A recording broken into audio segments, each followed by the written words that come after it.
Oi gente, tudo bem? Hoje nós viemos falar aqui, depois daquele vídeo que nós fizemos, teve uma resposta muito legal de vocês. Muitas pessoas gostaram do Graham falando, dando o update dele depois de um ano aqui no Brasil, o que ele achava de tudo. E depois daquele vídeo a gente conversou e acabaram surgindo outras coisas que a gente achou interessante e engraçado de colocar aqui no vídeo pra vocês. E eu vou falar em inglês para ele poder entender. About the branding, that you said that some things you got so used to the Brazilian brands and everything that they replaced places in your mind from Tesco and things from Ireland. Can you talk about this? So, what I was thinking about the brands. It's a strange thing that maybe it says something about the way brands work in your mind, because all the Brazilian brands in the supermarket and for food and everything, and even for other things, they have kind of become equivalents for the Irish brands. They just directly replace them in my mind. So for example, for me, Extra is like Tesco, and Carrefour is like Dunstores, and then even the food brands for different things like chocolate and milk and bread and everything, they kind of, in my head, they just become equivalents for the Irish brands.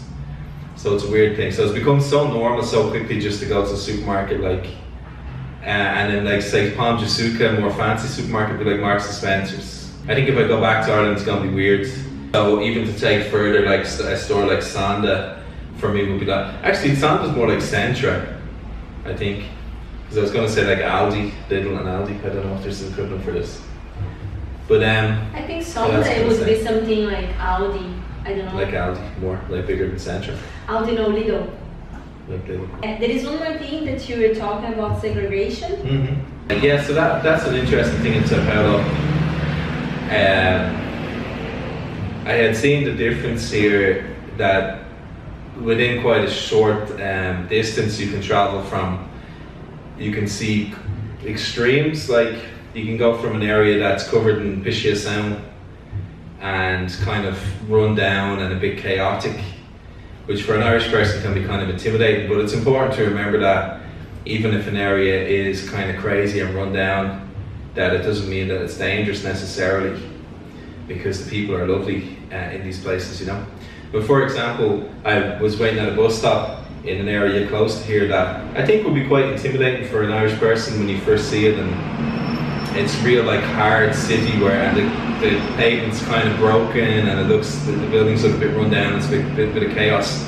And I was at the bus stop and the woman started to rain and I didn't have an umbrella, and she had this umbrella, and when she got in the bus she gave me the umbrella.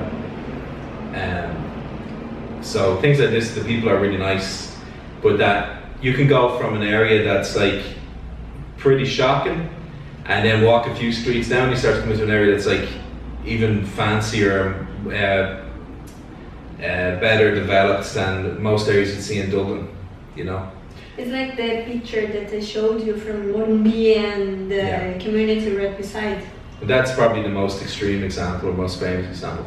But that, a student of mine pointed out to me that in Sao Paulo in particular is quite segregated because people, they almost forget about the favelas sometimes because they cut themselves off.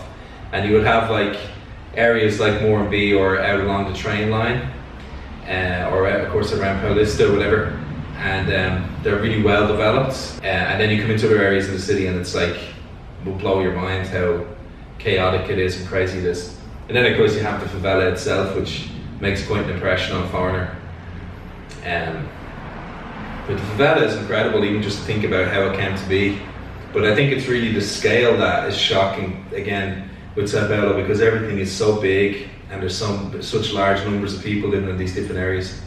Even in the more affluent areas, the tall apartment buildings, and it's something that's very different as well, is that you would have just a street with like, you know, 2-story houses, and then suddenly it just goes up to 17 floors, like, you know, just on the side of the street. This was totally bizarre to me at first. It's funny because we were watching one of our old videos from Dublin, and then what was your reaction when you seen the video? Like the first thing that you said? That the sky is empty.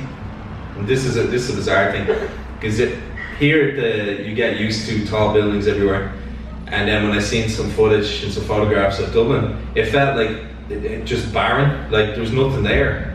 The sky is totally empty, which after living here for a year is a really weird feeling.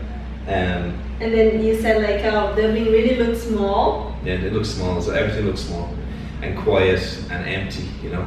I think that's it for now. If you people have any other questions, you can just leave here in the comments. We can come back over and over and over again and do videos, because I know that you people like when Graham does video with me. Excuse me. Why? Who knows why?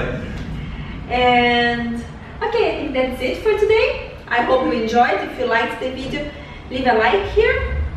Just thumbs up. Subscribe to the channel if you're not subscribed yet. If you don't know, we used to live in Ireland and now we are living in São Paulo. That's a big difference. It's a big shock. And Graham is Irish. He's melting here because I needed to turn off the fan to do the video, and he's melting. But anyway, I hope you enjoyed the video. See you tomorrow. Ciao, ciao.